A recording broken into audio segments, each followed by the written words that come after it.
by me listening to you.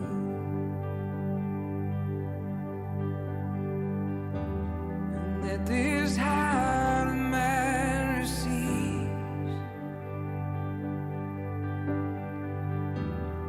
what is full of grace and truth. Whisper, whisper, whisper in my ear, and tell me words I thought I'd never hear. Show me, show me, show me what you see. Illuminate what's right in front of me.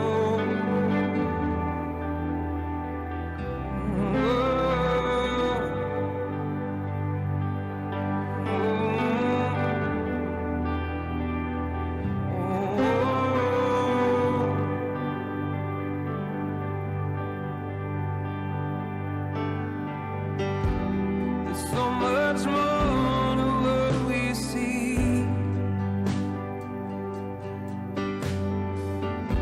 Sometimes I'm scared to take it in.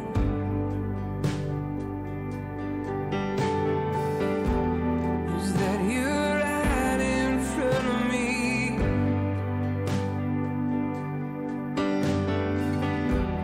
Are you the stranger or the friend? Whisper, whisper, whisper in my ear,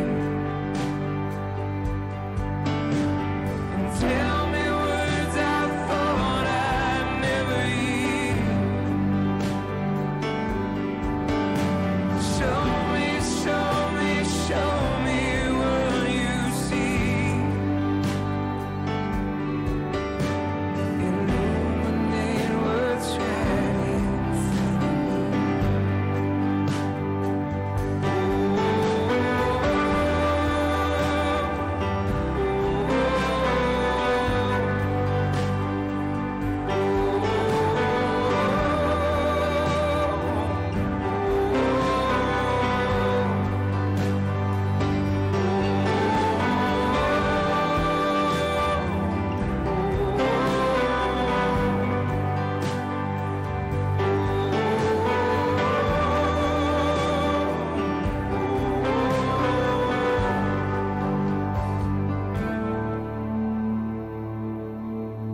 And would you whisper in my ear, let it find room in my heart, and like a garden let your words begin to grow. And when my faith is prone to fear, remind me of your love. Remind me that you never let me go.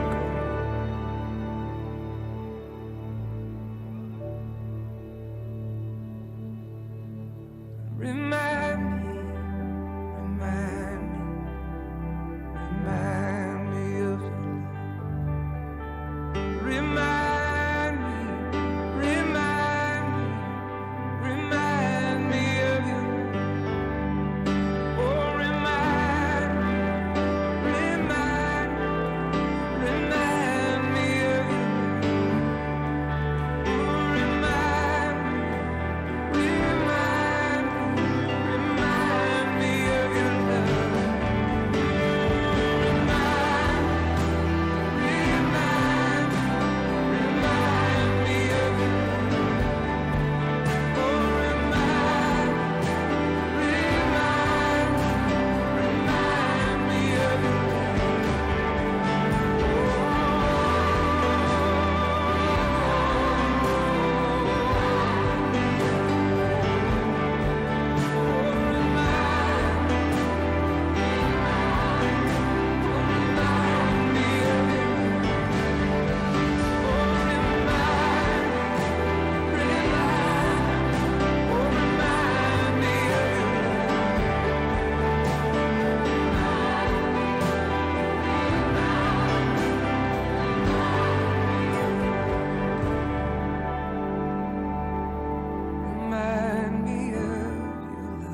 Queridos, nós estamos nas portas de Jerusalém. Olha que benção, que maravilha, né? Nós estamos caminhando pelas portas de Jerusalém e chegamos na 10ª porta no domingo passado, na semana passada. E hoje nós continuamos na 10ª porta, nós vamos falar sobre a segunda parte desta porta, a porta oriental. Então, a Jerusalém é uma cidade sagrada. Tudo na Bíblia e tudo que é sagrado, tudo que é santo, Deus, ele fala conosco através dessas coisas, entende? Então, através dessas coisas, desses lugares, objetos, tudo que é sagrado e que foi instituído por Deus na sua palavra, não criado pelo homem. O homem não pode criar nada, nenhuma imagem, nada. Mas aquilo que Deus estabeleceu, criou, então, ele traz mensagem, ele fala conosco através dessas mensagens. Então, Jerusalém é um desses lugares que Deus fala através de Jerusalém.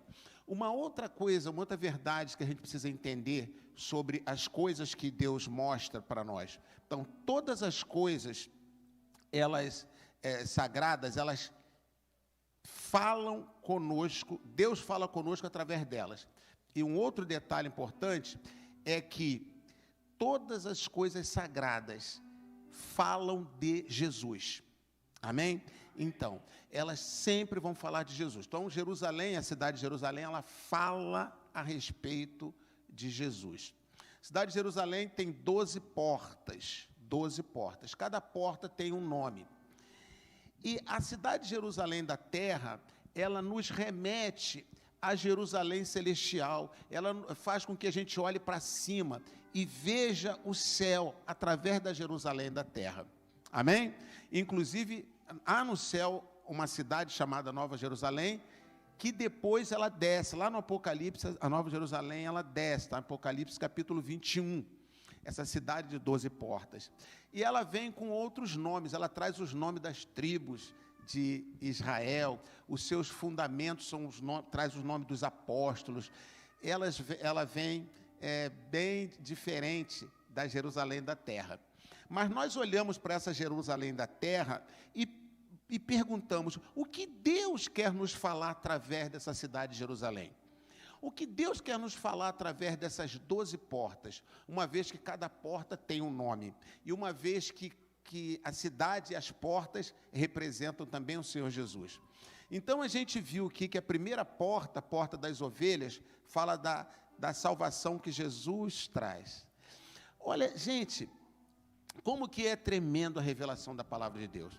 Essa porta das ovelhas era por onde as pessoas levavam as ovelhas para fazer o sacrifício, para apresentar em sacrifício no templo.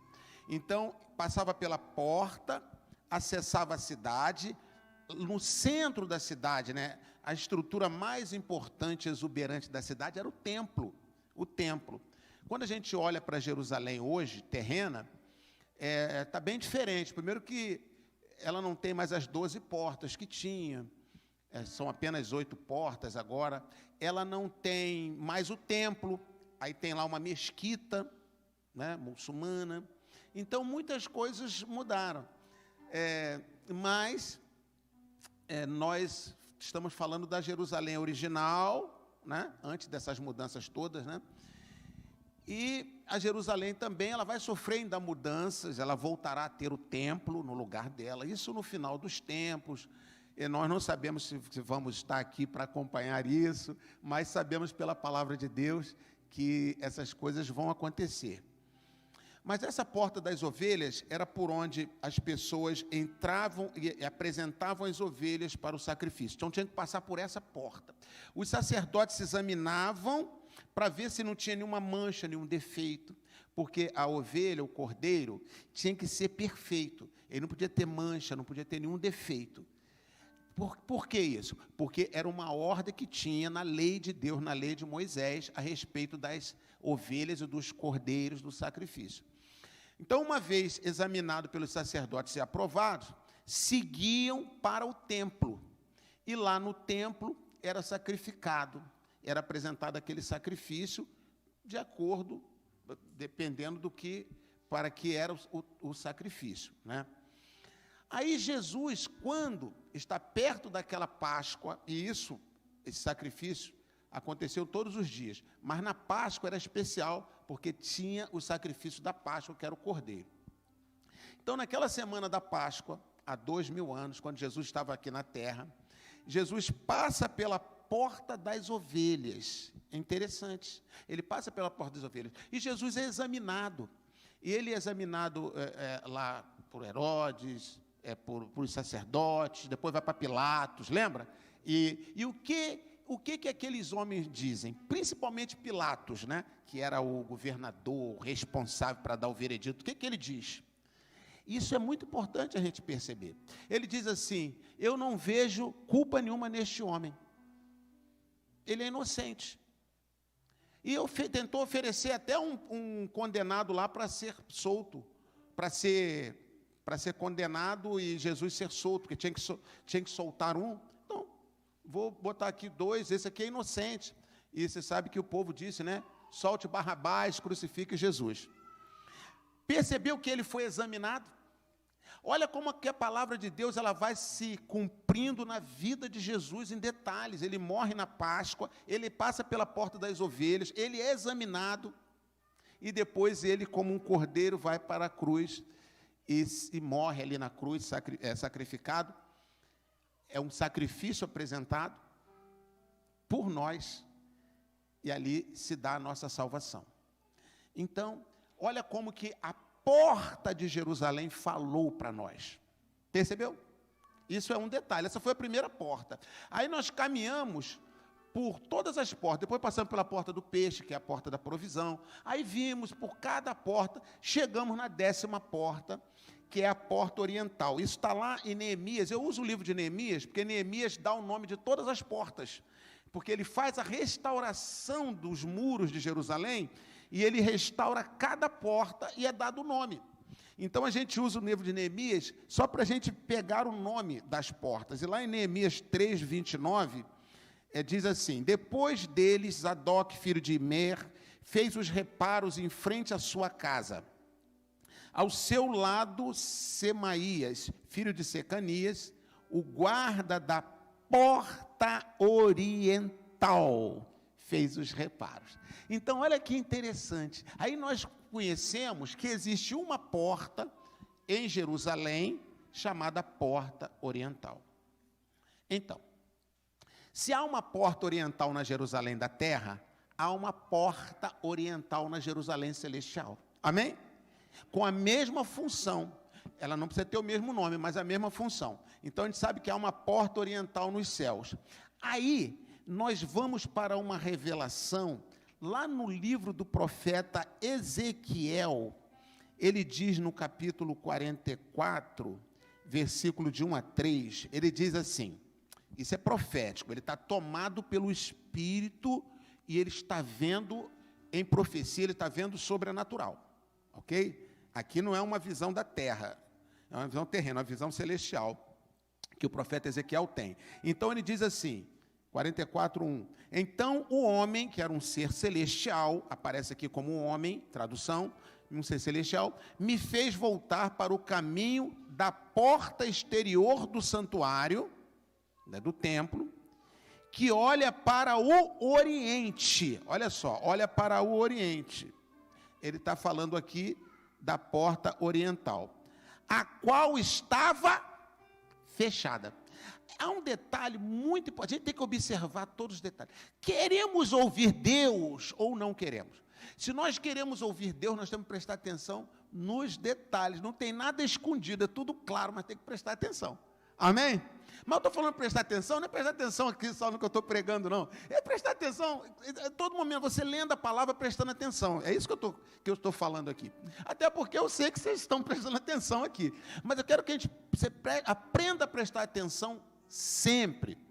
Então, ele está falando, está trazendo detalhe dessa porta, e no finalzinho do versículo 1, ele está dizendo que essa porta estava fechada. Isso é um dado importante. Por que essa porta estava fechada? O que Deus está falando através dessa porta fechada? Aí vem o versículo 2. Disse-me o Senhor: esta porta permanecerá fechada, não se abrirá. Que coisa estranha, não é estranho? Permanecerá fechada, não se abrirá. Ninguém entrará por ela. Ninguém entrará por ela. Porque o Senhor Deus de Israel entrou por ela. Outra coisa importante aqui. E por isso ela permanecerá fechada. Aí ele continua dizendo: quanto ao príncipe, ele se assentará ali por ser príncipe. Aí já começa a falar, o príncipe é o Senhor Jesus, né? Para comer o pão diante do Senhor, o Senhor aqui é o Pai, o Senhor Yahvé. Pelo vestíbulo, uma passagem, um lugarzinho, vestíbulo da porta, entrará e por ali mesmo sairá. Então esse príncipe entra e sai, somente o príncipe. Essa porta, ela fica fechada. Quando a gente vem para Jerusalém da terra, o que a gente encontra? Essa porta oriental é chamada também de porta dourada. Eu expliquei semana passada aqui. Então, quem não estava, quem não viu, depois vai procurar lá no canal. Eu acho que nem está no ar, nem foi colocado no ar ainda, não foi editado, vai ser colocado ainda no ar, né? Porque não foi transmitido, mas foi gravado, vai entrar no canal. É importante assistir. Quem quer crescer, quem quer avançar, né? É importante assistir. Quem estava aqui, é bom assistir novamente, porque eu sei que são muitos mistérios, tudo revelado, mas são mistérios. Amém, queridos? Então, aí, na Jerusalém da terra, eu mostrei fotos aqui, essa porta é chamada Porta Dourada, e essa porta está fechada, porque um conquistador árabe, quando conquistou a cidade de Jerusalém, mandou fechar essa porta, e entijolou a porta, botou pedras e cimentou a porta é cimentada. Como as pedras de Jerusalém, elas têm uma cor meio dourada, então bate o sol e fica brilhando, recebeu o nome de Porta Dourada, porque ela foi fechada por esse conquistador árabe. E por que ele mandou fechar essa porta? Porque a palavra de Deus diz profeticamente que quando o rei, o Messias de Israel voltar, ele entrará por essa porta, e não por nenhuma das outras 11, ele entrará por esta, pela porta oriental. Então ele mandou fechar a porta, e não se contendo em fechar a porta, ele mandou construir um cemitério em frente da porta. Está até hoje o cemitério lá. Hoje você vai em Jerusalém, você vê o cemitério e você vê a única porta toda bloqueada, a porta dourada, fechada. Por quê? Porque o Messias, ele é sacerdote. Um sacerdote não toca em morto, senão ele fica impuro. Então, se tem um cemitério, quando o Messias chegar, ele não ia poder pisar no cemitério. Ele não podia pisar no cemitério, entendeu? Então, a porta fechada, ainda que ele pudesse abrir, mas ele não podia pisar nos mortos. Isso foi há pouco tempo, numa das últimas conquistas de Jerusalém. A porta está fechada até hoje. Então, veja como é que são as coisas. Mas há uma profecia na palavra de Deus, isso é impressionante, eu não trouxe para vocês, para não ficar muito grande aqui, que haverá um terremoto quando o Messias chegar. Então, haverá um terremoto que vai pegar desde do Monte das Oliveiras, que fica de frente com essa porta, e vai abrir uma vala enorme. Então, vai mandar esse cemitério para o espaço. E o Messias vai passar sem tocar nesses ossos. Então, tudo isso já está profetizado. Eu falava hoje pela manhã, né? Interessante, a Bíblia é escrita há tantos anos, né? Por que o mundo não tomou outra rota? Por que tomou a rota da Bíblia? A Bíblia tem que ter alguma razão, tem que ter alguma verdade, não é? Por que não tomou?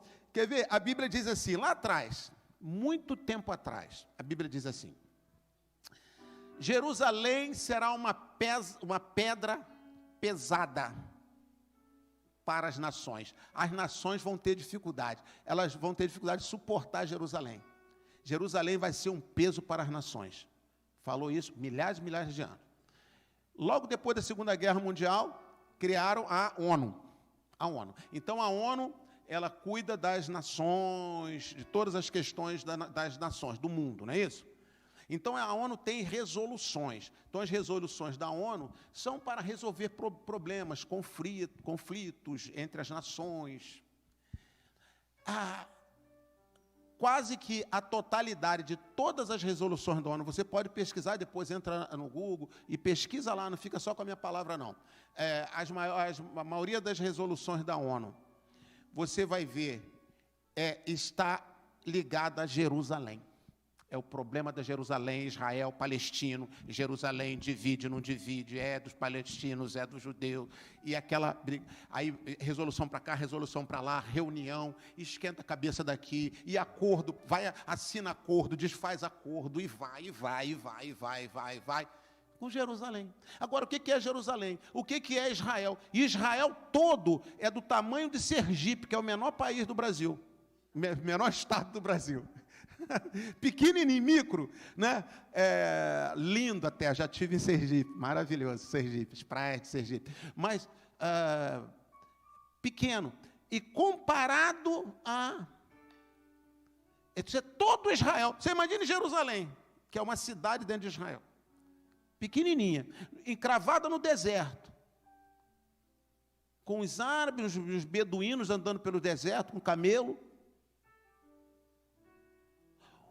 Como que isso pode mobilizar a ONU, as Nações Unidas, de maneira que quase que a totalidade das resoluções, todas as reuniões, todas as preocupações, tudo está envolvido com essa cidade. Aí você vai na palavra de Deus, quando nem sonhava em existir ONU, não existir nada, e diz, Jerusalém será uma pedra pesada para as nações. Isso é Bíblia, isso é palavra de Deus. Sabe? E interessante que Deus não procura provar nada, mas olha só, são tantas evidências, coisas extraordinárias. E assim como para o mundo, Jerusalém tem essa importância, para nós muito mais ainda. Amém? Quando a gente conhece essas portas. Então a gente está vendo aí, a porta oriental, ela está fechada, porque é a porta que vai entrar o Messias. É a porta que entra o Rei da Glória. Amém? Estamos estudando sobre essa porta. Agora eu quero falar uma outra coisa aqui, que parece que é difícil que eu estou falando, mas é muito fácil, né? É muito simples, né? Não é difícil, é bonito. Amém? É diferente, é encantador, é diferente. Sabe? Não é difícil. Você quer ver? Pensa assim, Jerusalém tem 12 portas e tem uma porta oriental, chamada oriental, que é a porta que vai entrar o Messias. O Messias é Jesus, ele vai entrar cheio de glória. Ele já entrou uma primeira vez. Sabe quando ele entrou? Quando diz lá nos evangelhos que o Messias, ele vem com seu jumentinho, e ele entra em Jerusalém, ele é aclamado, Hosana, ao que vem o nome do Senhor, e ele levanta aqueles ramos, inclusive daí surgiu aquela, tem como é que eu vou te dizer, um ritual, né? Um ritual católico chamado Domingo de Ramos, já viu? Então, lembra essa passagem, porque as pessoas balançam raminhos, assim, né? Porque o rei está entrando. Então, ele entra por essa porta, depois essa porta foi fechada. Então, ele entrará a segunda vez, quando ele voltar. Ele entrará por esta porta também. Isso é interessante. Agora, vamos para o céu. A Nova Jerusalém no céu tem a porta oriental. Então, por essa porta, Jesus sairá. A glória, Jesus, ele é a glória de Deus. Então, a glória de Deus, que é Jesus, sairá por essa porta oriental. Na Jerusalém da terra, ele entrará ainda por essa porta. Agora, tem mais um detalhe. A nossa vida também é comparada a Jerusalém. A nossa vida também. Então, nós temos uma porta oriental na nossa vida. Você sabia? Temos uma porta. Só que esta porta, ela também é fechada. É interessante. Porta oriental, ela é fechada. Quer seja no céu, quer seja na terra, quer seja em nós, é fechada. Agora, esta porta oriental nossa, na nossa vida, ela só pode ser aberta por nós. Ela é fechada de propósito, para que a gente, o ser humano, possa abri-la. Então, ela só tem uma fechadura pelo lado de dentro. Então, ou você abre, ou você não abre. Então, lá em Apocalipse 3:20, deixa guardado esse versículo, Apocalipse 3:20, Jesus diz: eis que estou à porta e bato, se alguém ouvir a minha voz e abrir a porta, eu entrarei, cearei com ele e ele comigo. Amém? Então, se alguém ouvir a minha voz, abra, e abrir a porta, eu entro. Então, o Rei da Glória, ele só passa por uma porta, a porta oriental. Então, se há uma porta na nossa vida que ele está batendo, é a porta oriental, e essa porta está fechada, porque se não tivesse fechada, Jesus já teria entrado na vida de todo mundo, não teria? Já teria entrado na vida de todo mundo. Por que Jesus não entrou na vida de todo mundo? Interessante que quando Jesus nos salvou, ele entrou pela porta das ovelhas, ele salvou todo mundo. Sabia disso? Então, quando Jesus derramou seu sangue ali na cruz, ele pagou o resgate para toda a humanidade. Toda a humanidade. Sabe aquela pessoa que não crê em Deus? Jesus morreu por ela. O ateu? Jesus morreu por ele. Sabe aquela pessoa que faz tudo errado em relação a Deus? Jesus morreu por ele.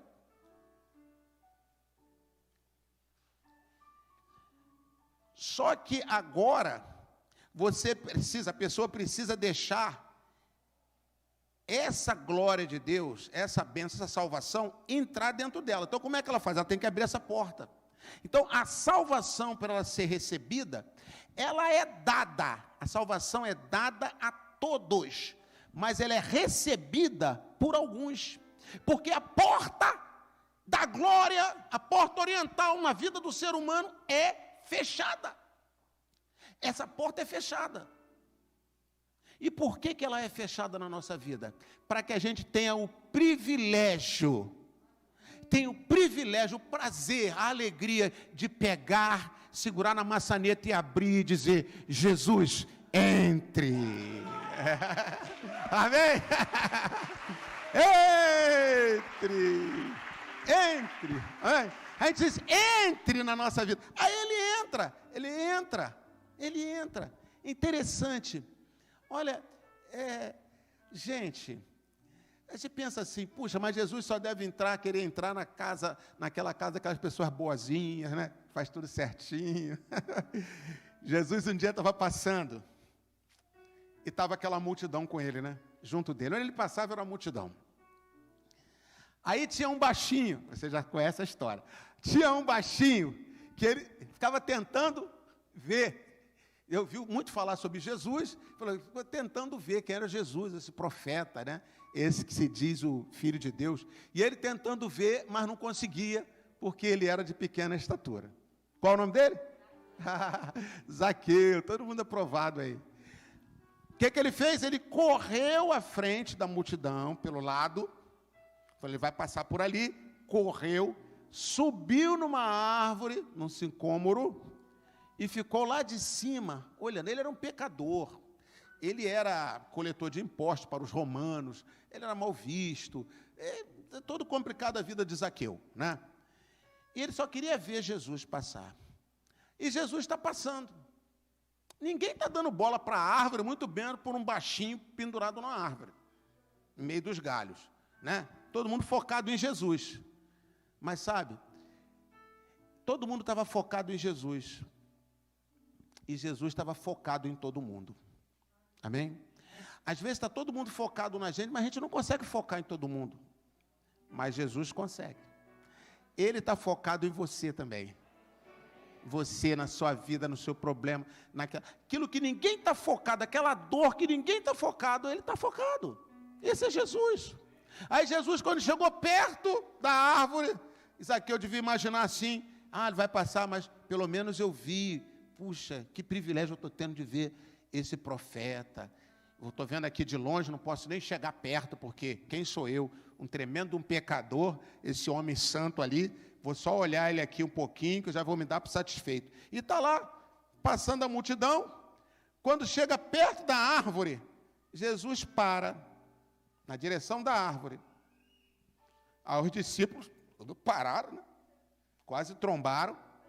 E a multidão parou e ficaram pensando assim, por que será que ele parou? Aí ele faz esse movimento assim, ó. E olha para a árvore. E Zaqueu tem aquele impacto. Quando o olho dele bate no olho de Jesus, ele está olhando para mim. Ele me achou aqui. E agora? O que vai acontecer? Aí Jesus disse assim, Zaqueu, desça depressa, porque hoje eu quero repousar na sua casa. Amém? E ele desceu, trêmulo, que não se aguentava, e quando chegou perto da casa dele, Jesus parou, Zaqueu pegou na maçaneta e abriu, porque só o dono da casa é que abre a casa. A visita não chega abrindo a casa, é assim, não é? Aí ele abriu a casa, aí Jesus entrou, e ali houve uma transformação. Jesus disse, hoje chegou salvação nessa casa, porque a glória entrou, a porta oriental do coração de Zaqueu, da casa de Zaqueu, aquela porta se transformou na porta oriental, que abriu, Jesus entrou, a salvação chegou, a glória chegou, aleluia. Aleluia! Esse é o nosso Deus. Esse é o nosso Deus.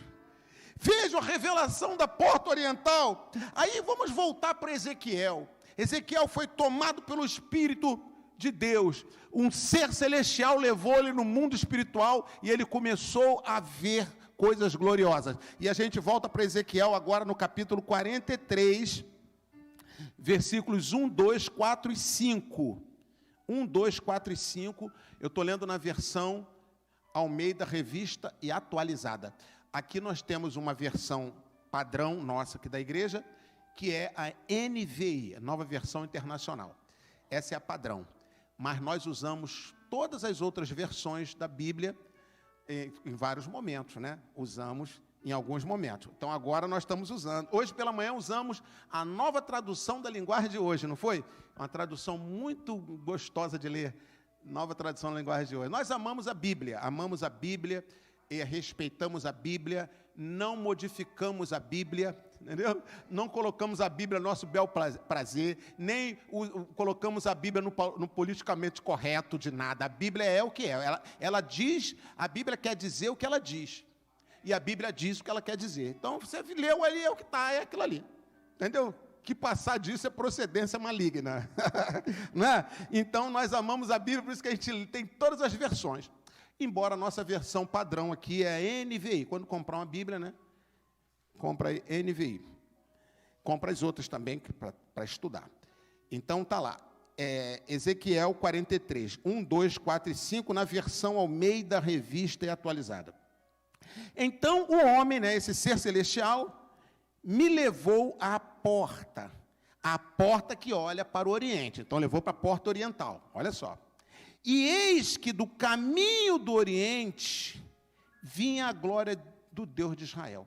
Então, agora, ele está no templo, profeticamente, espiritualmente, ele está no templo, na terra, tá? E este homem o leva até a porta oriental de Jerusalém, da terra, e eis que ele olha pelo caminho do Oriente, vinha a glória de Deus. Então, a glória de Deus está vindo da porta oriental, lá dos lugares celestiais. Então, a cidade celestial também tem a porta oriental. Então, da porta oriental está vindo a glória para a porta oriental da terra. Então, existe a porta oriental na terra, na Jerusalém da terra, na Jerusalém do céu e na nossa vida. Amém? Semana passada nós estudamos aqui sobre a nossa vida. Hoje nós vamos estudar um pouquinho sobre a Jerusalém do céu. Amém? Então, olha lá. Vai falar da nossa vida também, da terra. Vai falar tudo aqui, o que Deus quiser falar. Então, ele diz assim: eis que do caminho do Oriente vinha a glória do Deus de Israel. A sua voz era como o ruído de muitas águas, e a terra resplandeceu por causa da sua glória. Então, a glória está chegando na terra, está vindo do céu, chegando na terra. A terra resplandeceu por causa da sua glória. Versículo 4. A glória do Senhor entrou no templo, né? Passou pela porta oriental, pela porta que olha para o Oriente, a porta lá de Jerusalém da terra, passou e ela já dá de frente para o templo. Então, ela entrou no templo pela porta que olha para o Oriente. Versículo 5, o Espírito me levantou e me levou ao átrio interior, aí levou ele lá para dentro do templo, em espírito, isso tudo é uma visão espiritual de Ezequiel, e eis que a glória do Senhor enchia o templo, amém? Então aqui em Ezequiel a gente tem a visão da saída da glória do céu e entrando em Jerusalém, da terra. Vimos em Zaqueu a glória que é Jesus, entrando na casa, na vida de Zaqueu.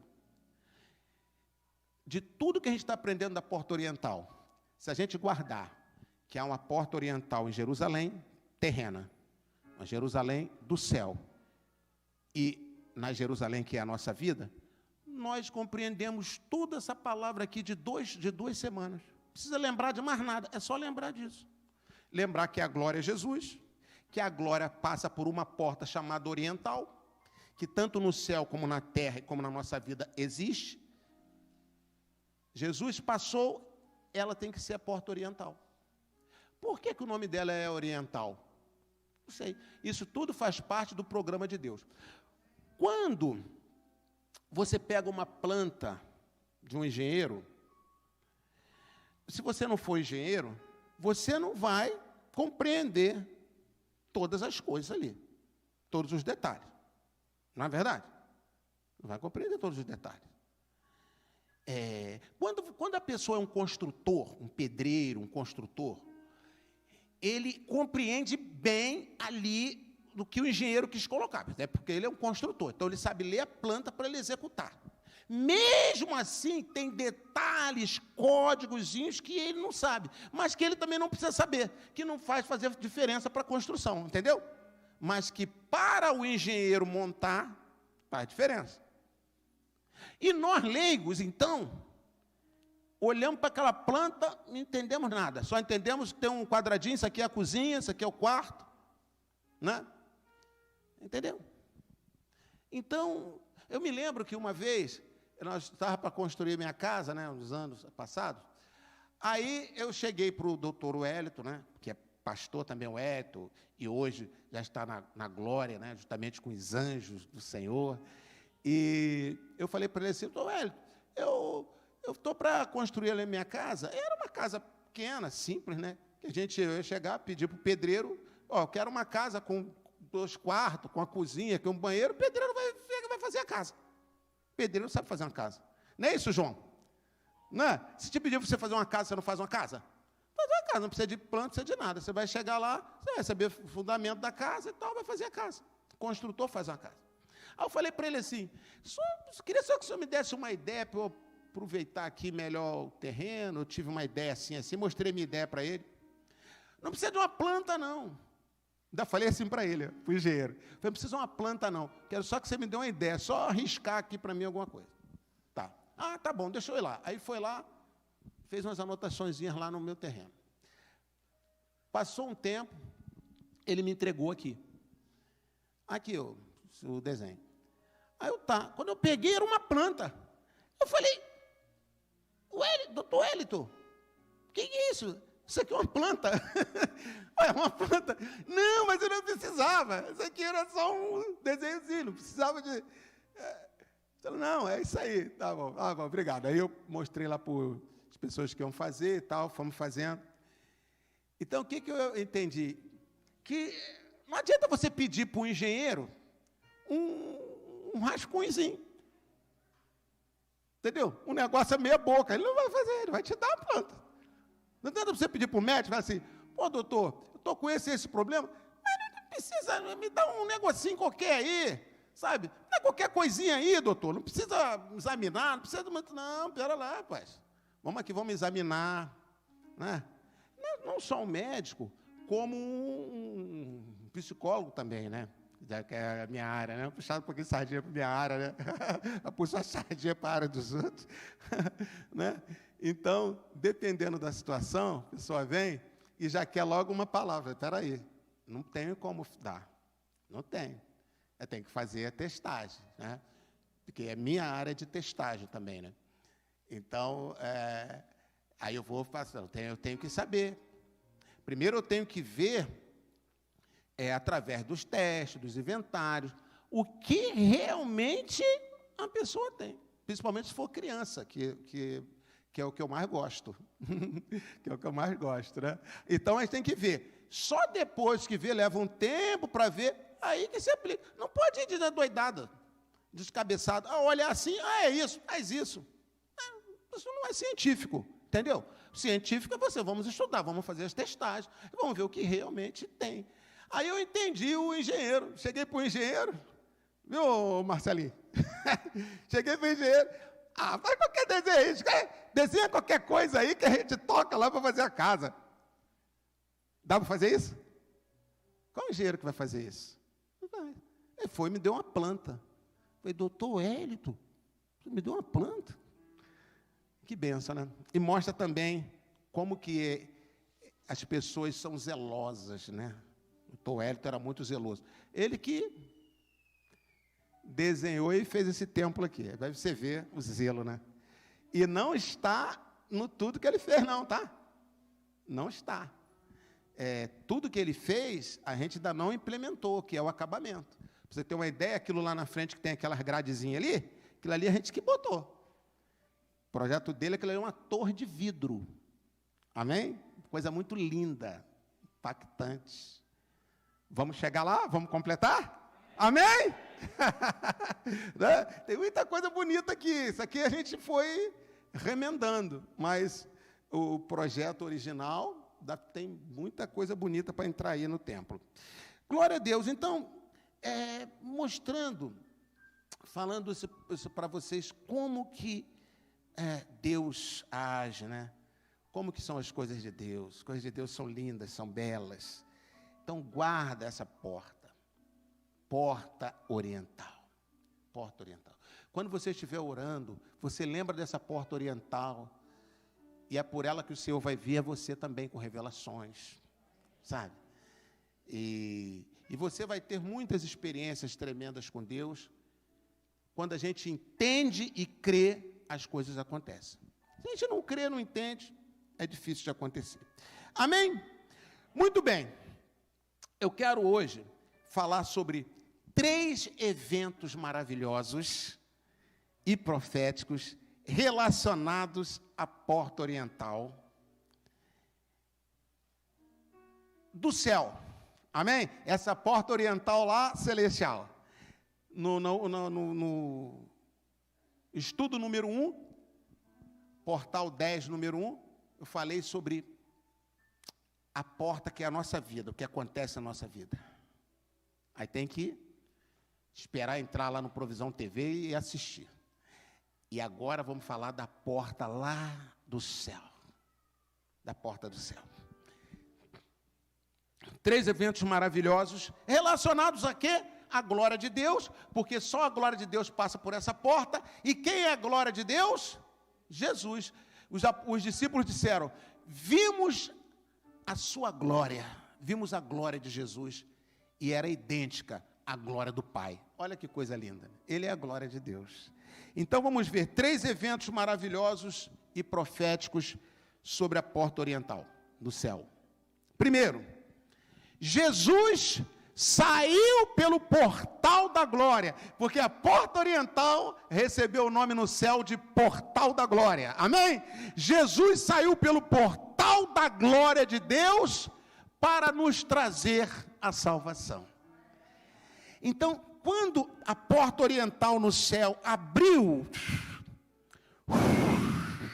a glória de Deus saiu. E essa glória de Deus saiu, chegou à terra para nos trazer a salvação. Interessante que quando chegou a glória de Deus, ela veio, tocou em Maria, não foi? Maria foi escolhida, ali gerou Jesus, que ele precisava vir como um ser humano, como uma criança, ser gerado. Maria foi a escolhida, né? Maria foi a virtuosa escolhida para abrigar a glória. Maria abrigou a glória de Deus, isso é muito tremendo. E quando Jesus nasceu, aí teve vários eventos, né? Jesus estava ali, teve um encontro com Isabel, que estava grávida de João Batista, a Isabel ficou cheia do Espírito Santo, o menino pulou dentro dela, vários eventos, porque era o Messias ali. Uma estrela apareceu no céu, e Jesus nasceu. Quando Jesus nasceu, veio uma corte celestial de anjos, e cantaram, glória a Deus nas alturas, paz na terra, né, os homens de boa vontade, e eles glorificaram, deram glória, por quê? Porque a glória tinha acabado de nascer. Aí, os pastores ouviram aquilo, né, depois foram lá ver e encontraram Jesus, já nascido, na manjedoura. A gente conhece bem essa história, né, que aconteceu numa festa de tabernáculos, no mês de setembro, né, que Jesus nasceu, setembro, outubro, e é sempre comemorado, lembrado aí, no mundo em dezembro, né, no chamado Natal. Foi a chegada da glória. Amém? A chegada da glória. Então, aí a gente vê algumas verdades sobre essa chegada da glória. Primeiro é que a salvação é fruto do amor de Deus. A salvação é fruto do amor de Deus. Porque quando a glória de Deus chegou, que é Jesus, trouxe salvação. E essa salvação é fruto do amor de Deus, porque a salvação, queridos, ela não nasceu do nada. A salvação, ela foi produzida no coração de Deus, foi fruto do amor mesmo, sabe? E isso está lá. Qual o versículo que nos lembra? João 3,16, né? Porque Deus amou o mundo, né? Cadê? Deus amou o mundo. Deus amou tanto o mundo, que deu o seu Filho unigênito é o único gerado, deu o seu Filho unigênito, para que todo o que nele crê, não pereça, né, não morra, mas tenha vida eterna. Olha lá, Deus amou tanto o mundo. Então, a salvação, ela fala, né, para Jesus, nós estamos falando que Jesus veio, Jesus não veio, a glória não veio, mas para essa glória vir e trazer salvação, teve que haver um movimento dentro do coração de Deus, um movimento de amor. Então, a vinda da glória está relacionada ao amor de Deus. Amém? A salvação é fruto desse amor de Deus. Agora, não bastaria só Deus amar e mandar a glória, se a glória não quisesse vir. A glória falou, não vou. Para que eu vou lá salvar aquele bando de ingratos? De pecadores, de malfeitores, né? Por que eu vou? E você vê que Jesus veio, ainda foi agredido, foi morto, né? Mas tudo fazia parte dos planos de Deus, né? Tudo fazia parte, ele tinha que morrer mesmo. Então, se a glória não quisesse ir, então a gente aprende que a salvação também é fruto da obediência do Filho, amém? Ela é fruto do amor do Pai, Deus, e é fruto da obediência do Filho. Ele foi obediente, eu aceito ir e eu quero ir. Então ele quis vir. Então, nós estamos falando sobre o movimento da glória lá dentro do céu. Nós estamos agora dentro do céu, dentro da Jerusalém celestial, quando o Pai, cheio de amor, decide enviar a glória, que é o Filho dele. E o Filho, cheio de obediência, obedece ao Pai e também, cheio de amor, vem. Aí que ele sai por aquela porta, pela porta oriental, que entra no mundo e chega em Maria, começa a sua trajetória, depois ele é batizado no Jordão aos 30 anos, começa seu ministério já enfrentando o diabo, entra por Jerusalém e Galiléia, por todas aquelas cidades, ensina seus discípulos, separa os 12, prepara os 12 para os 12 depois continuarem multiplicando, vai à cruz, depois ressuscita, cumpre um monte de coisas dentro da palavra de Deus, né? Ele cumpre revelações, profecias sobre Jerusalém, profecias sobre as festas bíblicas, ele cumpre tudo que estava escrito a respeito dele. É uma coisa tremenda. E lá em Lucas 19, versículo 9 e 10, olha o que está escrito, olha. Jesus lhes disse, lá Zaqueu, foi? Hoje veio salvação nesta casa, porque este homem também é filho de Abraão. Olha o 10. Pois o filho do homem, que é o próprio Jesus, chamado também de filho do homem, pois o filho do homem veio, ele saiu do céu, a glória saiu pela porta oriental e veio a este mundo para buscar e salvar o que estava perdido. Ele veio com propósito, ele foi obediente, ele veio buscar a mim, ele veio buscar você. Glorifica ele, pode glorificar.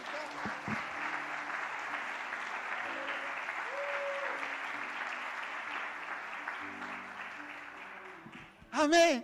Então, nós estamos vendo aqui, está prestando atenção? Um movimento da glória saindo do céu. Viu como é que é fácil? A porta oriental tem no céu, tem na Jerusalém da terra, lá em Israel, tem na nossa vida. Isso aí já gravamos, nunca mais vamos esquecer isso. Jesus é a glória, a porta é fechada porque por essa porta só passa a glória de Deus, que é Jesus. Na nossa vida a gente tem que abrir, ela é fechada, a gente tem que abrir. Vimos semana passada. Da Jerusalém terrena não estamos falando, nem sei se vamos ter tempo um dia de falar. Mas estamos falando hoje da Jerusalém celestial. Então o que acontece dentro da Jerusalém celestial? A porta oriental se abre para Jesus sair. E ele vem trazendo o quê? Salvação. Mas antes dele vir, teve que acontecer duas coisas. Tiveram que acontecer duas coisas. Uma, um movimento no coração de Deus. O amor. Deus amou o mundo. João 3,16. Guarda esse versículo para você evangelizar os atletas lá nos horários vagos. Lá na hora do vestiário. João 3,16, pronto, gravou. Deus amou o mundo de tal maneira que deu seu Filho unigênito para todo aquele que nele crê não pereça, mas tenha vida eterna. Gravou? Então,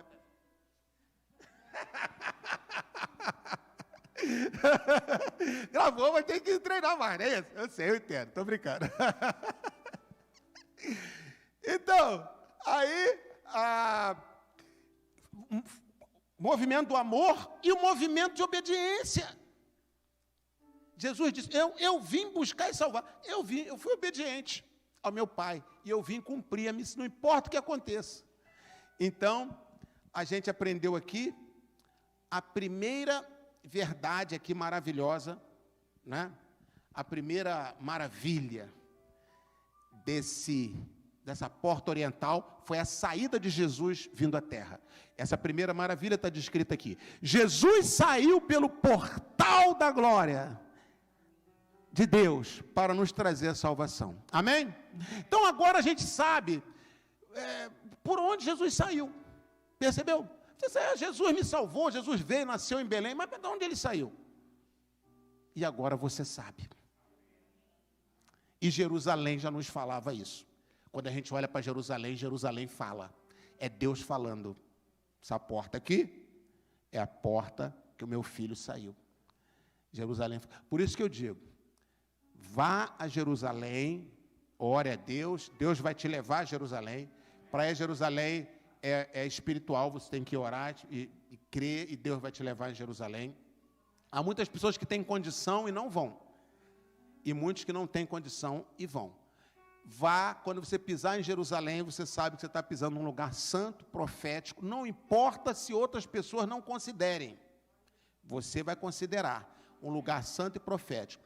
Antes, inclusive, de entrar na cidade de Jerusalém, ora e se consagra.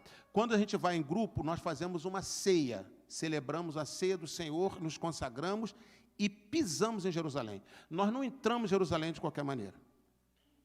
Antes de entrar em Jerusalém, se faz um ato profético.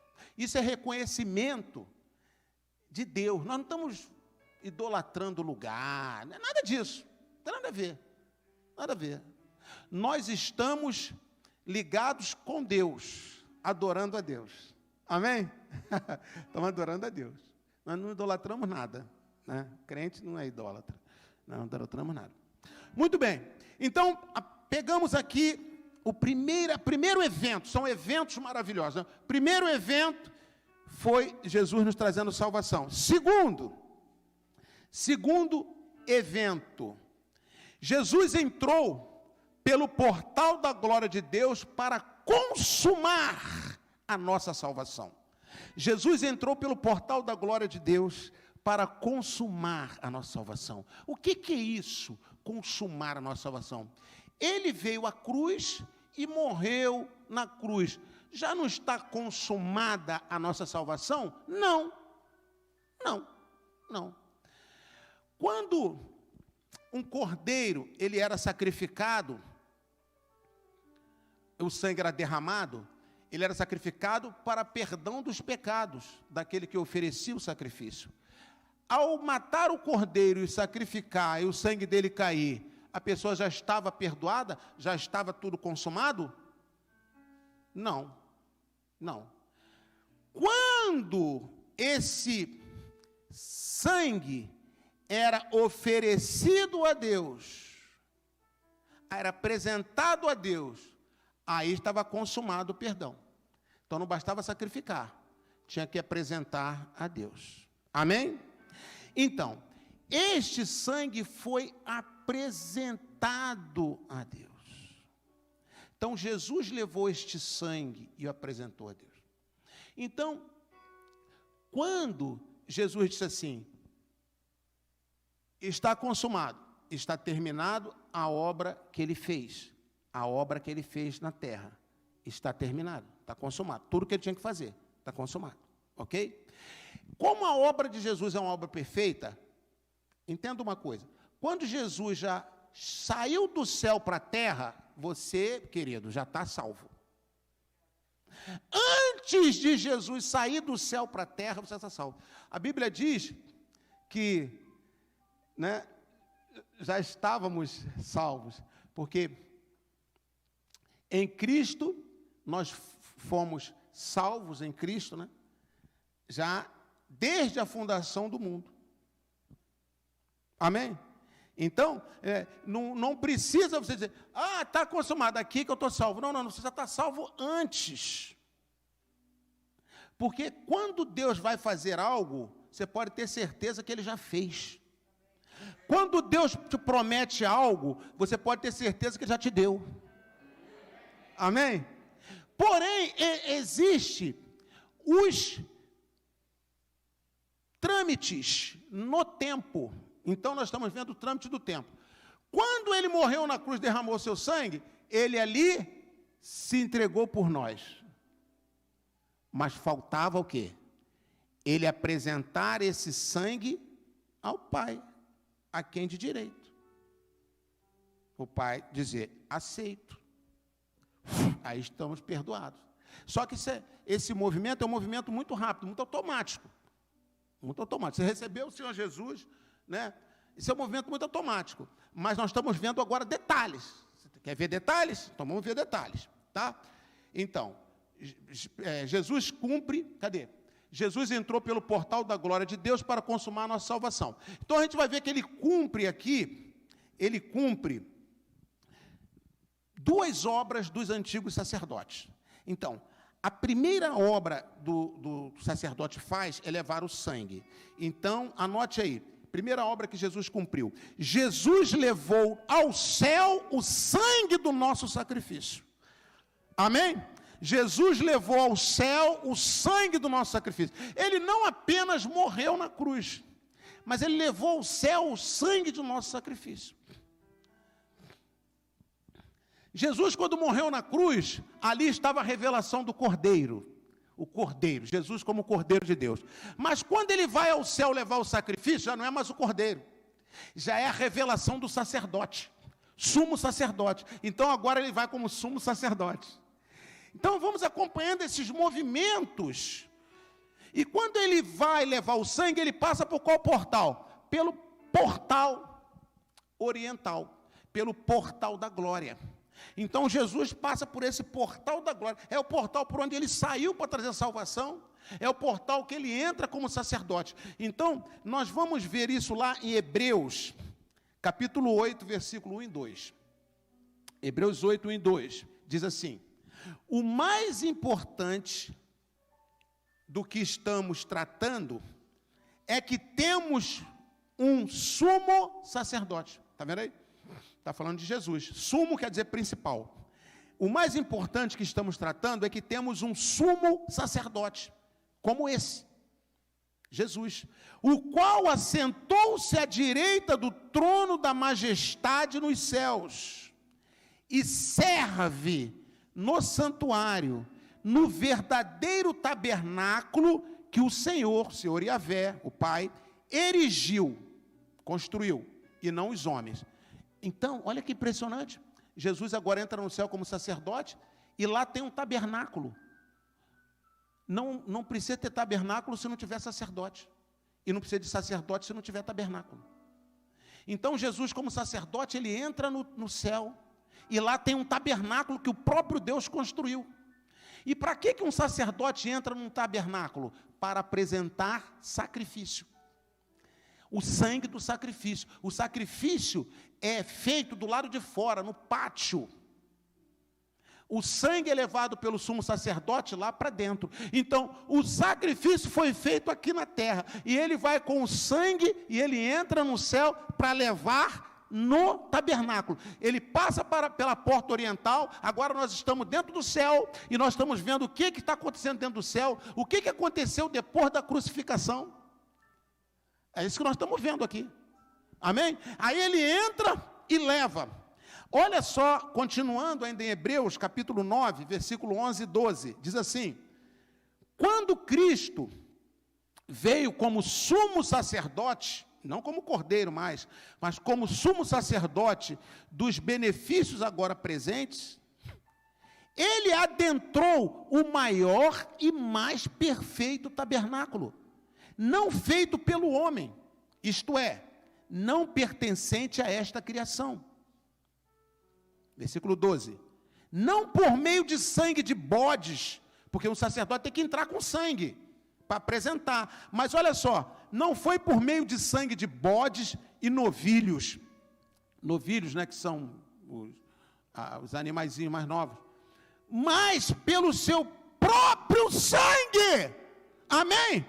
Ele entrou com o seu próprio sangue, ele entrou no santo dos santos, desse tabernáculo que está lá no céu, que não foi construído por Moisés, este foi construído pelo próprio Deus, não sou eu que estou falando, porque tem muita gente, infelizmente, abrindo a Bíblia, para desmerecer a Bíblia, por causa do politicamente correto, mas não tem o trabalho, não é nem o trabalho, né, o privilégio, de ver e falar sobre a glória de Deus, sobre a verdade da palavra de Deus, sobre a riqueza, sobre a beleza, que politicamente correto o quê?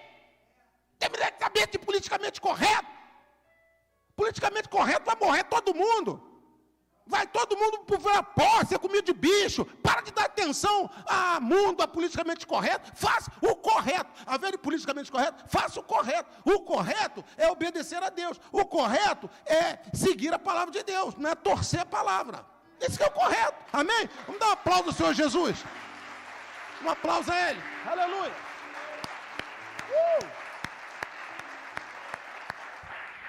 Meu Deus. Mas que guerra, né, gente? Que guerra? Poxa, por que o senhor está falando isso? Ele já falou de manhã sobre essa coisa. Gente, você não imagina a polêmica que está aí no Brasil nesse momento. Sobre uma situação de querer desmerecer, torcer a palavra de Deus no nosso meio. Sabe? Então a gente tem que ficar atento. São tempos difíceis, gente. são tempos difíceis, tempos de Laodiceia, tempos difíceis. Então, olha lá, pois Cristo entrou não em um santuário feito por homens, uma simples representação do verdadeiro. Estamos em qual? Isso, 9:24, olha lá. Pois Cristo não entrou. Aliás, eu não terminei o 12 do 9:12. Não por meio de sangue de bodes e novilhos, mas por seu próprio sangue. Ele entrou no Santo dos Santos de uma vez por todas e obteve a eterna redenção. Viu? Ele entrou no Santo dos Santos, apresentou aquele sangue da cruz. Aí obteve, olha a consumação, foi consumado. Aí obteve eterna redenção, ou seja, redenção para sempre. Não precisa toda hora ficar sacrificando um animal, levando sangue. Foi uma vez só. Amém? Agora o 9:24, olha que coisa linda. Pois Cristo não entrou em santuário feito por homens, uma simples representação do verdadeiro. Ele entrou nos céus, para agora se apresentar diante de Deus em nosso favor. Está aqui o sangue que eu derramei por eles como cordeiro. E agora, como sumo sacerdote, eu te apresento, meu Pai, o Senhor que me mandou. Aí o Pai recebe e a nossa salvação é consumada. Tudo isso está acontecendo lá dentro, passando pela porta oriental. Amém? Então, esse é o primeira obra. A segunda obra é a seguinte: Jesus aparecerá no céu para celebrarmos nossa salvação. Amém? Jesus aparecerá no céu para celebrarmos nossa salvação. Então, primeiro ele apareceu, ele entrou no céu para consumar. Entrou. Então, agora, ele sai de dentro do tabernáculo e ele aparece no céu para celebrar a nossa salvação. E ele aparece pela porta oriental. Ele sai na porta oriental e ele aparece nos céus. Olha lá.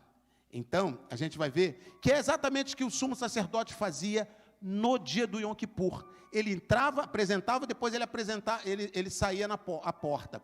Quando ele chegava na porta do tabernáculo, o povo vibrava de alegria. Sabe, o povo celebrava.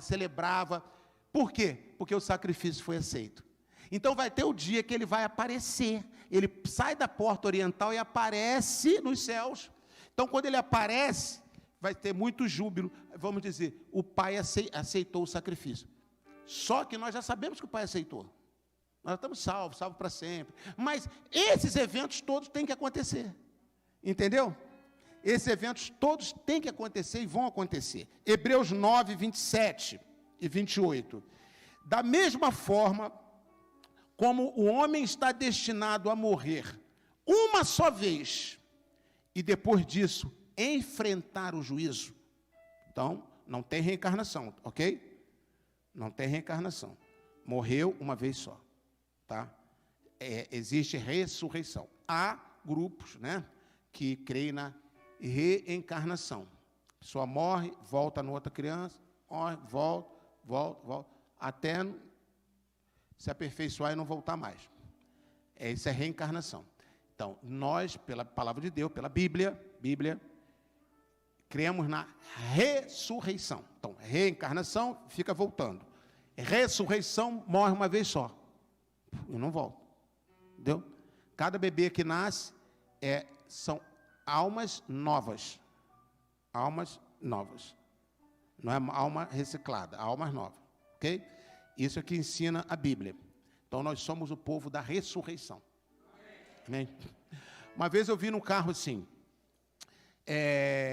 reencarnação, questão de justiça, negócio desse, questão de justiça, né? Tipo assim, a pessoa cometeu mal, então ela volta para poder pagar, né? Para ir melhorando, paga aquilo que fez e tal, karma, aquela coisa toda. É questão de justiça. E eu entendo o seguinte: se a reencarnação é questão de justiça, eu digo o seguinte: a ressurreição é questão de justiça de Deus.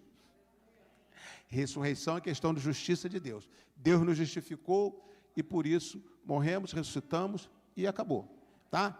Acabou. Agora, eu estou falando isso por questão de doutrina, explicando a doutrina. Estou aqui, né, falando nada contra as pessoas que entendem assim. Cada um tem o direito de entender como quiser e todos têm o direito de defender a sua doutrina e não tem esse negócio de politicamente correto, não pode falar, que não pode ser. Amém? Então, vamos acertar. Isso é o maná. Isso aí é o maná. Maná também é escolha. Mas isso aqui é escolha. Isso aqui é escolha, pelo amor de Deus. Então, 27. Da mesma forma como o homem está destinado a morrer uma só vez e depois disso enfrentar o juízo, assim também Cristo foi oferecido em sacrifício uma única vez para tirar os pecados de muitos. Agora preste atenção. E aparecerá segunda vez. Aparecerá segunda vez. Não para tirar o pecado, mas para trazer salvação aos que o aguardam. É quando ele aparece na porta do tabernáculo e diz: vim trazer a salvação consumada. Aí todos entram em júbilo, e ele vai aparecer no céu, para trazer essa bênção. Amém? Então, viu as duas obras que o sacerdote faz? Primeira, levar o sacrifício. Segunda, apresentar o resultado que houve, Deus aceitou. Amém? Glória a Deus. Então, vamos para a terceira. Vamos para o terceiro evento maravilhoso, que fala dessa porta dos céus. Então, qual foi o primeiro evento? O Senhor Jesus veio nos trazer salvação. Segundo evento, o Senhor passa por essa porta agora para apresentar o sangue do sacrifício ao Pai. E depois ele se apresenta para nós novamente, dizendo que o sacrifício foi aceito. Então, esse foi o segundo evento. Terceiro evento maravilhoso é esse. Jesus sairá. Só bota o acento no ar. Jesus sairá pelo portal da glória de Deus para arrebatar a sua noiva e reinar com ela. Amém? Tem alguém aqui que é noiva de Jesus? Então, o próximo movimento de Jesus na porta oriental é sair para arrebatar a noiva dele. Então, o primeiro movimento foi sair para trazer salvação. O segundo, voltar pela porta oriental para apresentar o sacrifício da salvação que ele veio trazer. E o terceiro movimento é ele sair de novo pela porta oriental, a porta da glória, o portal da glória, para arrebatar a sua noiva e reinar com ela. A palavra arrebatar vem de rapto, porque vai ser algo assim, ó. Quando a noiva perceber, o noivo já raptou ela. Amém? Quando a noiva perceber, ela, como os casamentos antigos em Israel, né? Havia um contrato, casamentos antigos era assim, né? A noiva, a moça, obviamente, simpatizava ali com aquele rapaz, o rapaz simpatizava com ela, e iam falar com o pai. Ele ia falar com o pai. O pai da moça, então, confirmava com ela: tem interesse nesse cidadão? Sim. Sim. Sim, pai. E é óbvio, estando dentro dos critérios do pai, não basta ser só o olhinho dela piscando. Tem que estar dentro dos critérios do pai, que não é bobo, que é cheio de experiência, de vida, já examinou tudo, viu que também está ok. Estabelecia o dote. Então, havia ali o dote, o pagamento pela noiva. Por isso que a Bíblia diz assim: nós fomos comprados, não foi com ouro nem com prata, mas com o precioso sangue do Cordeiro de Deus. Amém?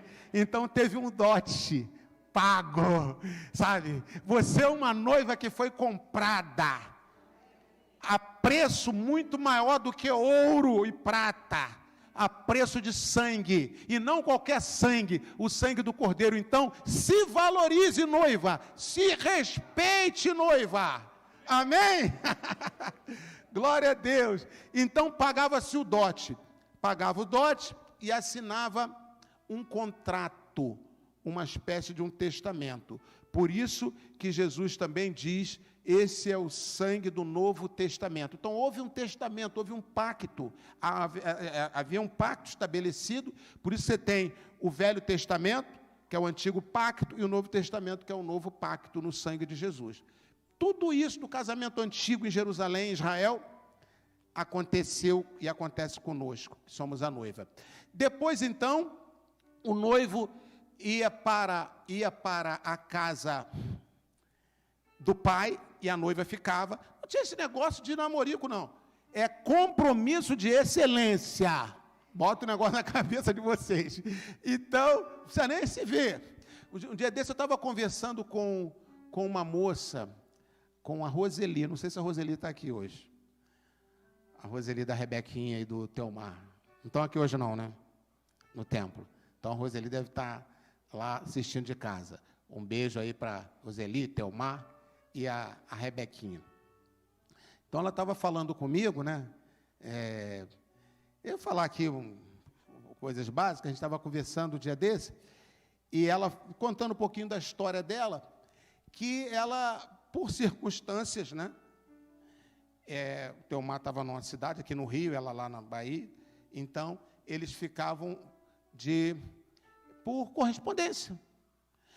E era assim, ela na igreja firme lá, comprometida com a igreja dela, e eles no compromisso, depois veio para casar. Aí ela falou, quando chegou aqui na igreja, e ela conheceu o compromisso de excelência, aliás, ela até passou pelo compromisso de excelência, porque quando ela chegou aqui, ia acontecer um compromisso de excelência. E só você pode participar. Será que eu posso participar? Mas eu nem sou da igreja. Não, pode sim. Aí ela participou do encontro. Ela disse que ficou maravilhada, porque ela viu, gente, é o que eu estou vivendo, o compromisso de excelência. Então, ela estava vivendo o compromisso de excelência, só que ela não sabia. Então, quando ela chegou aqui, que ela fez o compromisso, ela viu exatamente o que eu estou fazendo. Ah, então dá para fazer, viu aí? As pessoas, sem fazer o curso, faz compromisso, né, André? Sem fazer o curso. Estava vivendo o compromisso de excelência. E mais que ela contou, né?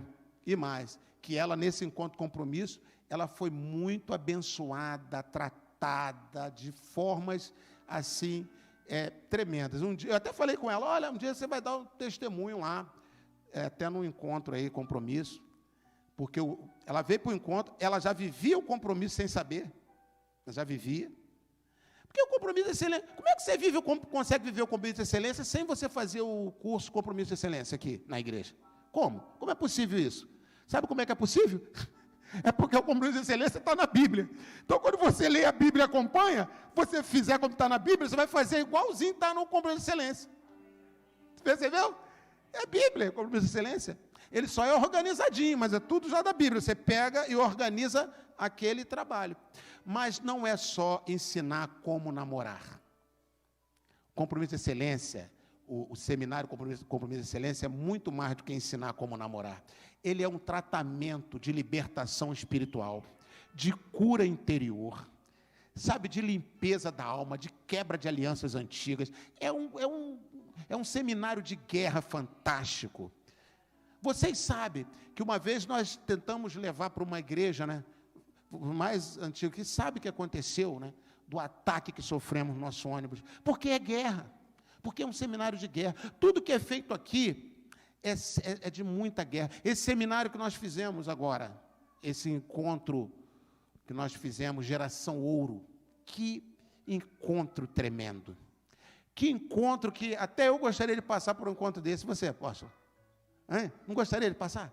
Você, puxa vida, será que não vai ter um encontro desse para a gente, adulto, a gente passar? Se tiver um encontro desse para adulto, eu vou querer passar.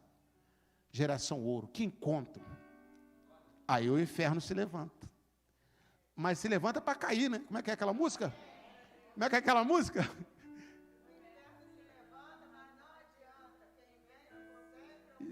Quem vence sempre é o povo de Deus, né? Quem vence sempre é o povo de Deus. Amém? O inferno se levanta, mas não adianta. Quem vence sempre é o povo de Deus. Há povo de Deus aí? Então celebra ele. Meu Deus! Sempre quem vence é o povo de Deus. Então, aí ela me contou isso, falou, puxa, como eu fui tratada, como eu fui abençoada. Aí, resultado, falou, aí eu fiquei apaixonada pelo maná. Falei, meu Deus! E sempre com um sorriso, um beijo aí para a Roseli, uma bênção. E é bom, né? É bom a gente estar aberto, tanto para receber, para agradecer, para ser grato. Porque, sabe, gratidão é a melhor coisa que existe, né? Ser humano, glória a Deus. Glória. Até a ciência agora está usando. Eu ando por lado, eu vejo gratidão. Falei, meu Deus, tomara que isso aí seja, entre na prática também, não fique só nas camisas, né? Nos slogans dos coaches, né? Que isso entre realmente para a vida. Glória a Deus. Amém. Amém. Então nós chegamos ao último. Aí eu estou falando da noiva. Aí o noivo, ele vai para a casa do pai. E o pai prepara um lugar para ele depois levar a noiva. Entendeu? Por isso Jesus disse assim, né? Vou preparar o lugar. Na casa do meu pai há muitas moradas. Se não fosse assim, eu teria dito, pois vou preparar lugar. Amém? Lá na casa do pai. Exatamente como o noivo fazia aqui no mundo.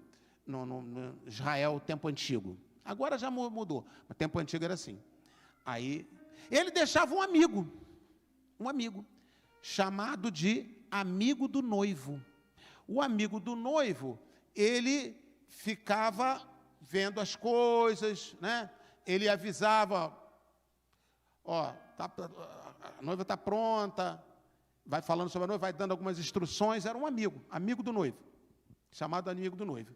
Que no nosso caso é o Espírito Santo. Eu vou, mas enviarei um outro Consolador que estará com vocês. Ele deixou o amigo do noivo, é o Espírito Santo. Então nós estamos no período em que o noivo está na casa do pai, lá com o pai, preparando os lugares, e o amigo do noivo está aqui para dar todo o suporte à noiva. O amigo do noivo é o Espírito Santo. Amém? Glória a Deus. Aí, numa hora que a noiva não sabe, o noivo virá para raptá-la. Era rapto, era assim. Ela está ali, colocando uma roupa no varal. De repente o noivo vem, ó, pega ela pela cintura assim, ó. Fica a roupa, varal, o pregador voa para lá, e ele já joga na carroça e vai, naquele tempo, né? E vai lá para o aposento que já está preparado. Fazia parte do cerimonial.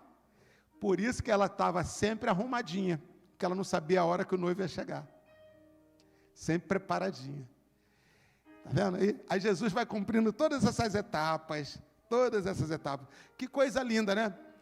Então, vamos ler aqui,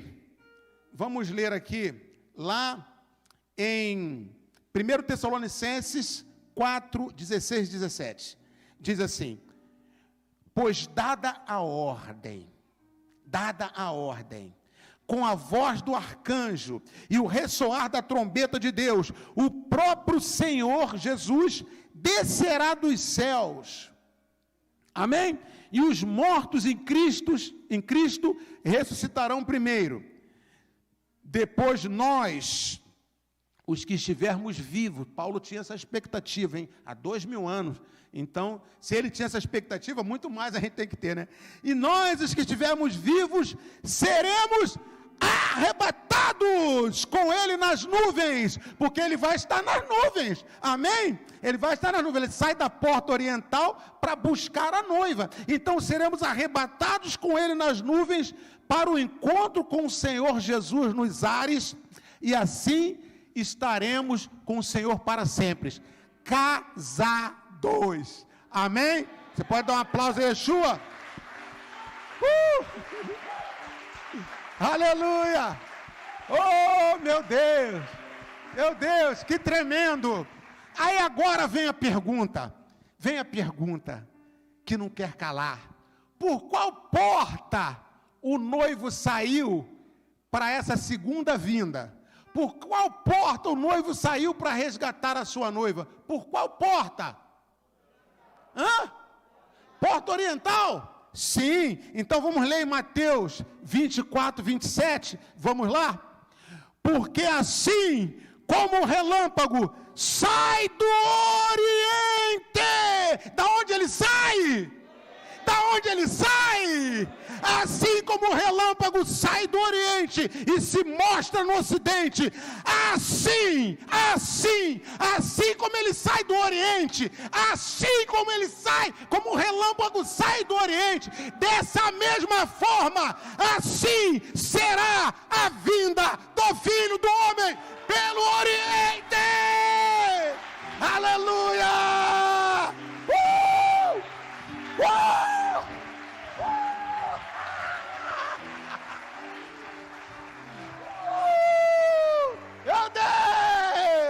Meu Deus, que coisa tremenda. Queridos, vamos nos colocar de pé para a gente celebrar a esse Deus maravilhoso. Olha o que acontece no céu do Oriente, da porta oriental, ele sai para trazer a salvação, depois ele volta para levar o sangue e consumar a salvação, depois ele sai de novo para arrebatar a noiva, aí ele leva a noiva para estar com ele, e sabe que continua, depois a noiva volta junto com ele, para o reino milenar aqui na terra, é festa de tabernáculos, depois a noiva com ele, entra na Nova Jerusalém, porque em tabernáculos, no final do milênio, desce a Nova Jerusalém do céu, aí entram com ele por dentro dessa Nova Jerusalém, e estaremos no céu, nos lugares celestiais, para sempre, aleluia, oh meu Deus.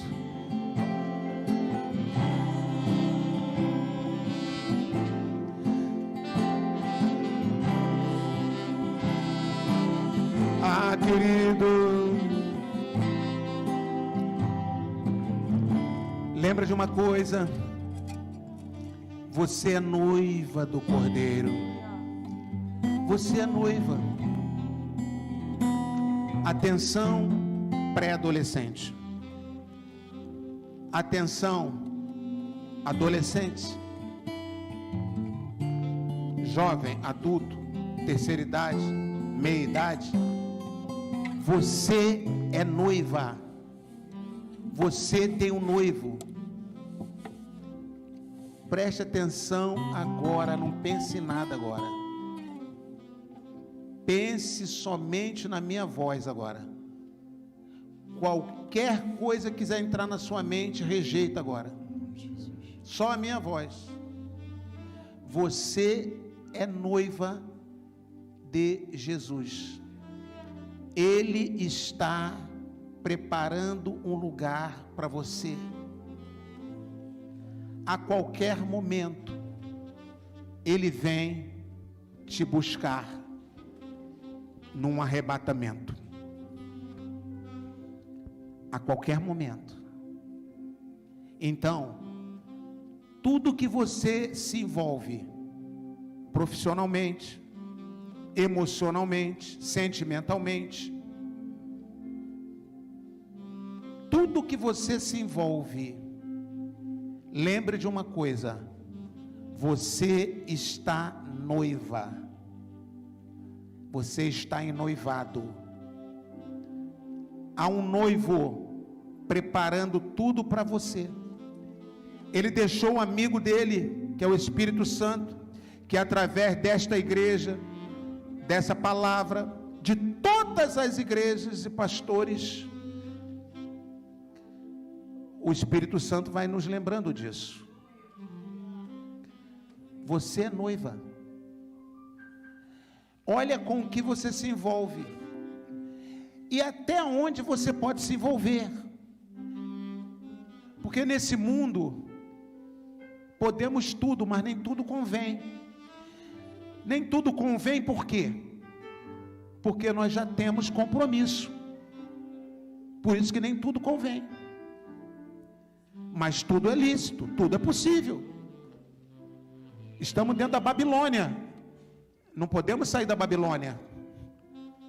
Vamos funcionar na Babilônia. Mas nem tudo da Babilônia a gente vai participar. Então preste atenção. Olhe tudo, retenha o que é bom. Por quê? Porque você é noiva.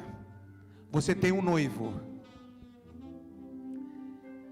E ai de quem também prejudica a noiva desse noivo. Tem isso também. Porque o amigo do noivo está tomando conta da noiva. Até que o noivo chegue. E o amigo do noivo é o Espírito Santo. Então você vai declarar agora, só você ser instrumento, você vai declarar: meu coração é somente teu. Declare sem pensar em nada, só pense nessas palavras e em Jesus agora. Meu coração será sempre teu. Quero viver só pra te amar e desfrutar do teu amor.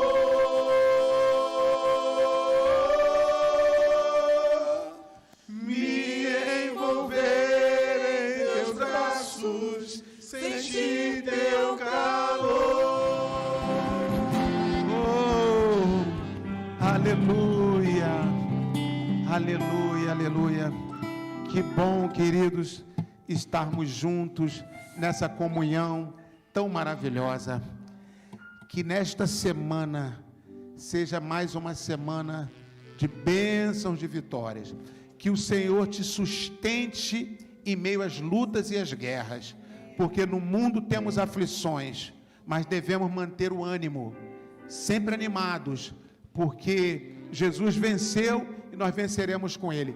Então, uma semana de bênção para a sua vida, uma semana de vitória, de força nas lutas, uma semana nova. Hoje é o primeiro dia da semana, então começou tudo novo. Nós profetizamos no Shabá, na sexta-feira, um tempo novo. Então você vai viver um tempo novo. Sonhe nessa semana, realize coisas que estavam paradas, projetos. Não espera o fim do ano para fazer plano para 2021, não. O nosso Deus é um Deus que todo Shabá Ele renova, começa tudo novo, sabe? Ele zerou as coisas erradas, zerou. Você já chegou diante dele, pediu perdão, conversou, zerou. Vamos avançar, tá?